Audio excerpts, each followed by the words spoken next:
Yeah, I got grandbabies, but it's not just my job to spoil my grandchildren. It's my job to teach them some shit. Because don't fuck with me, that's what it is, okay? I was babysitting for my granddaughter, Zaya, and I made her a sandwich, a bowl of soup, and some milk. She looked at that and said, "We don't eat that." I said, "Well, what do you eat?" "We eat chicken McNuggets, chicken McNuggets." I said, "Don't sing about chicken, we black. Don't do that, don't do that." So I went to her great-grandmother's house and got one of her live chickens. And I brought that chicken back, and she said, "Grandma, what's that?" I said, "This, my love, is chicken McNuggets." And I threw that chicken in the yard, and I said, "Now you catch that chicken, we'll have some chicken McNuggets." Well, after chasing that chicken for about 3 hours, she was more than happy to eat that sandwich and a bowl of soup. And she don't fuck with me when we ride by McDonald's because she's scared she got to catch a cow. My job is to teach. Now, some of you new parents, you fucking it up. You got the game messed up. I see you on TV. "My child is my best friend." Your child is not your friend. Your child is your offspring, your progeny. It is your job to govern your child. Your child can be your friend when they pack their shit and get the fuck out your house. I ain't friends with nobody who can't buy weed or liquor. I just don't see where that's the win-win in this relationship. How many people have grown children still asking them for money by applause? Before I came here, my daughter Magdalene asked me, "Mom, do you have $185? I said, "Yes, I do." Click.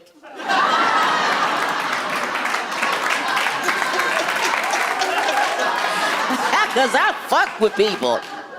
You know, some of you young people, you could have got up out your seat and let these older people have the seat. See, that's why the Shakespeare said, "Youth is wasted on the young." See, you motherfuckers don't think you gonna get old. If you lucky, you will. Right now, your titties is perky and shit. But one day, you gonna wake up and one titty gonna be over here and one titty gonna be over there. You gonna lift it up, find a gummy bear and eat it. And say, "Ain't God good?"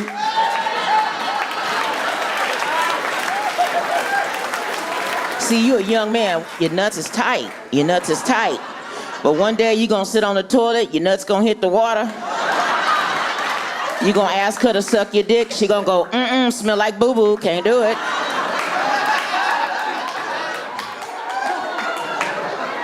See, the funny thing about young people is that they think their parents have a favorite child. We don't have a favorite child. All of our children are our favorites just for different reasons. Now, I'm not gonna say Adam is my favorite, but I'm gonna say he mine. I had him. My husband is from Trinidad. We got to the hospital at 2 a.m. Bill went to park the car, came back, 2:28, he was holding his son. He looked at me and said, "You make that baby fast." That baby outweighed his twin sisters. They thought he was twins. That baby came 3 weeks early. I tell people he came out early because there was no more room in the inn. I nursed him till he was 5.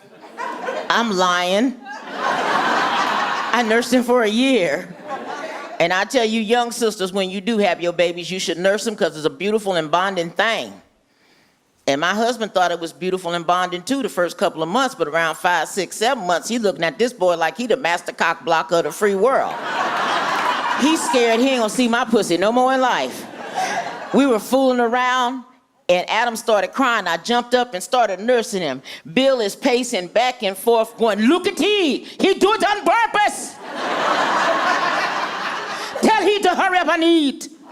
And my son, with my tit in his mouth, looked up at his daddy and smiled and patted my breast as if to say, "Later for you, Negro, later for you." That sweet, precious boy told me something I didn't want to hear. Told me he was in love, that this girl was different and special. I said, "Why am I the last one to find out?" He said, "'Cause Ma, you know how you are." And I said, "How the fuck am I?"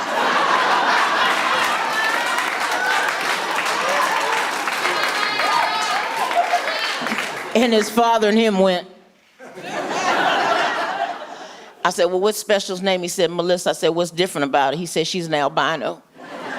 So I said, bring the rabbit over. He brings Melissa over. Melissa is a statuesque, blonde-haired, blue-eyed, look like a Swedish model. I said, boy, that ain't no albino, that's a cracker. What you talking about?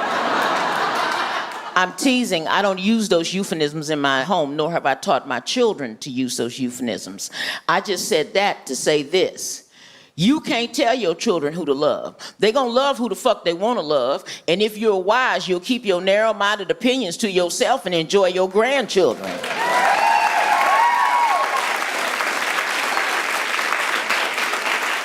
I love Melissa to death, but that's the non-cookingest bitch I ever laid eyes on. Everything she cooked, Campbell soup, got something to do with it. She made some kind of gray gelatinous shit. Bill looked at it, said, me not eating that. I looked up at my son, I said, him not eating that. He said, you have to, I love her. I said, no, you fucking her, you gotta eat it. We going to Popeyes. Now, one of my twins is married to a woman. Don't look at me crazy, I support my children. And for the people that profess to be such great Christians, let us be clear on something. It's not between me and God, it's between her and God. And if I'm not mistaken, the Bible clearly states, judge not lest ye be judged.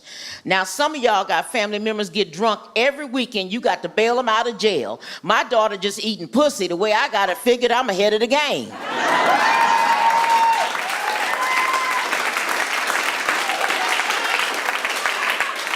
Is this too real for some of y'all? Okay. I remember like it was yesterday. Magdalene called me up. She said, Mama, Keisha gave me a 2.5 carat platinum diamond ring. I said, what? She said, Keisha gave me a 2.5 carat platinum diamond ring. I said, put Keisha on the phone. I said, Keisha, did you give my baby a ring? She said, yes, ma'am, I did. I said, what you trying to say? She said, well, I know I took her out your house, and I know I'm 10 years older than her, but I love your daughter. I promise you, she won't want for nothing. All her needs will be met. I adore your daughter. I want to grow old with your daughter. And I said, wow. Her daddy didn't even say that to me. I said, put Magdalene back on the phone, please. I said, Magdalene, what kind of pussy eating is you over there doing? I've been fucking your daddy for 10 years. He ain't gave me no 2.5 carat platinum diamond ring. You tell mommy what you did. Tell mommy what you did. So she asked me, she said, will you tell daddy? And I said, fuck, I don't feel like that. And the reason I don't feel like that, because foreign black men are the most homophobic men on the face of the earth. And that's because homosexuality is not tolerated in their country, or they eradicate it. So I don't feel like telling him. I don't. I'm sitting there and I'm waiting for him to come home and stuff. I'm nervous.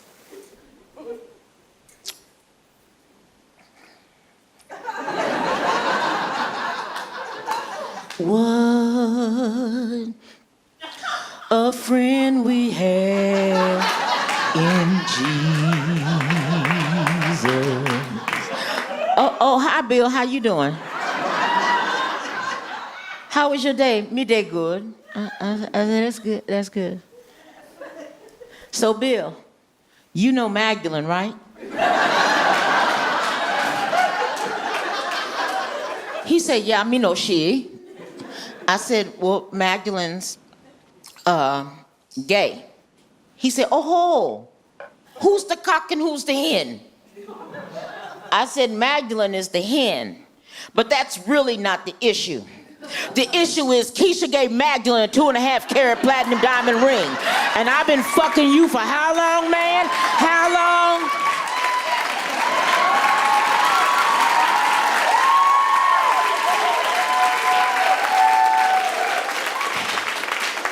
Well, I'm gonna tell y'all something, because I got to go. Yeah, I got to fucking go. There's cigarettes to be smoked and weed to go look for.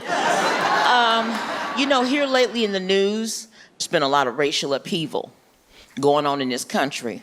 And I wanted to tell you, because we good friends now, because we talked about dick and everything. is that we are all Americans. We are one nation under God. Hold on. And if we have never stuck together, we better stick together now. Because if any other country was ever to come over here and take over, we all be niggas, and some of y'all are inexperienced. Thank you for letting me be myself, y'all. Thank you.